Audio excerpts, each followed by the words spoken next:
Baik, di sini saya akan menjelaskan mengenai himpunan. Jadi yang pertama yang saya jelaskan himpunan dan bukan himpunan. Nah, himpunan di sini adalah kumpulan kelompok benda atau objek yang dapat didefinisikan dengan jelas. Jadi dia punya batas dan aturan. Nah, contoh himpunan yang pertama kumpulan siswa yang lahir pada bulan Oktober. Jadi dia jelas, siswa yang lahir pada bulan Oktober. Yang kedua, kumpulan binatang yang berkaki dua. Jadi jelas dia kumpulan binatang yang berkaki dua. Jadi contoh kumpulan binatang yang berkaki dua yang masuk himpunan ini tuh contohnya ayam, bebek, burung, ya, dan lain-lain. Jadi untuk himpunan segitu saja. Jadi untuk yang bukan himpunan penjelasannya kebalikan dari yang himpunan. Jadi yang bukan himpunan itu kumpulan benda atau objek yang belum jelas atau tidak jelas definisinya. Jadi biasanya yang bukan himpunan ini punya kata sifat di dalamnya atau dia nggak punya batas dan aturan, ya.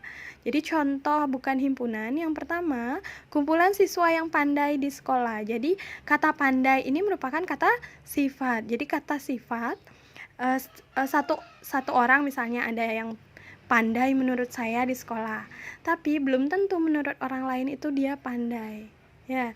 Jadi setiap orang punya pandangan yang berbeda mengenai pandai. Jadi pandai ini, kumpulan siswa yang pandai ini berarti bukan merupakan himpunan. Jadi yang kedua, kumpulan kota-kota besar di Indonesia, sama ya, besar. Jadi besarnya tidak diatur dia batasnya seberapa besarnya. Jadi karena hanya besar saja dia merupakan kata sifat, jadi dia bukan himpunan.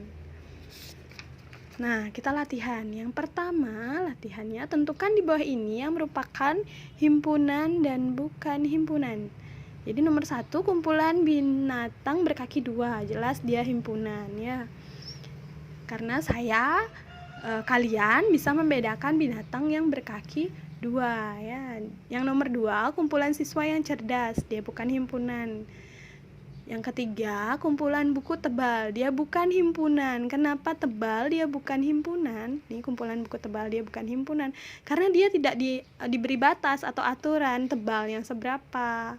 Ya, yang keempat, kumpulan siswa yang tinggi di atas 160 cm. Jadi dia himpunan. Kenapa dia himpunan?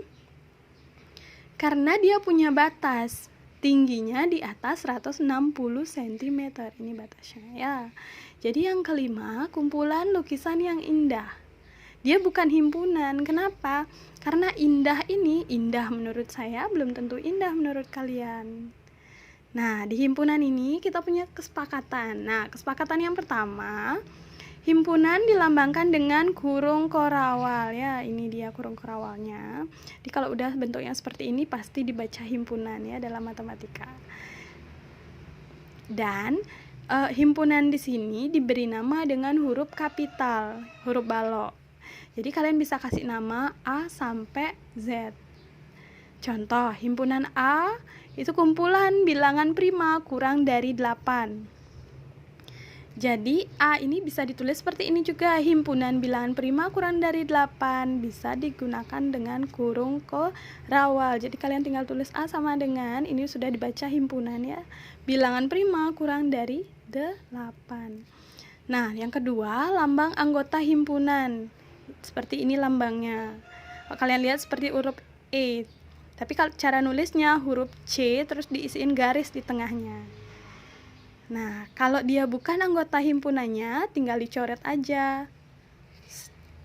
Seperti itu. Contoh, misalnya ada himpunan B, himpunan bilangan asli kurang dari 8. Jadi anggota B itu ada 1, 2, 3, 4, 5, 6, dan 7. Nah, bisa ditulis seperti ini, ya, 2 EB itu artinya 2 anggota B. Jadi 2 ini anggota dari himpunan B.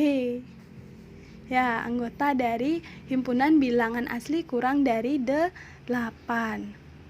Jadi E ini bisa dibaca dengan elemen. Jadi artinya ini 2 elemen B atau 2 anggota dari B. Ini dibaca bukan elemen. Ya.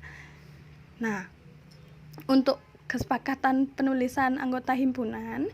Yang pertama itu anggota himpunan dipisah dengan tanda koma. Contohnya, misalnya ada himpunan A.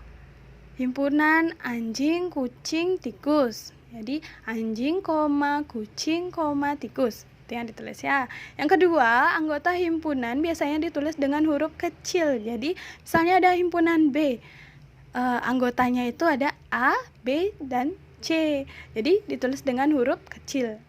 Yang ketiga, anggota himpunan yang sama hanya ditulis satu kali. Misal contohnya, ada himpunan C, himpunan huruf pembentuk kata bahasa Indonesia. Jadi bisa ditulis C itu anggotanya, kalau misalnya di data ya anggotanya itu B, A, H, ya kan? Baha. A-nya sudah ada, tidak usah ditulis lagi. Habis itu lanjut S, A lagi sudah ada, tidak usah ditulis lagi. Lanjut I, N, D, O, N lagi kan sudah ada di sini. Tidak usah ditulis lagi. O, E, S sudah ada. I ada lagi. A tidak usah ditulis ya. Jadi pembentuk kata bahasa Indonesianya, tulisan anggota himpunannya seperti ini.